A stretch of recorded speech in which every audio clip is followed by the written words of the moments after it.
Ganito kami sa Bito. Ang daming hose. Mga plastic resin sinasabit saka nire-reveal. Yan. Hihigop yan bawat floor. First, second, and third floor. Yan. Sinusuksok namin to para kung saang floor at saang machine. Nagda-drive kami ng ano dito, forklift sa Bito. Sasabit kasi kami nito ng mga sako.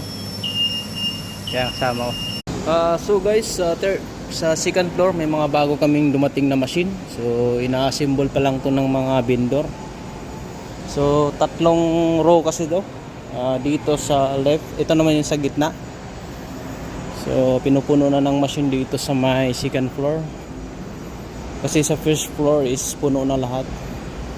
Kaya na-assemble na ang ating molding machine.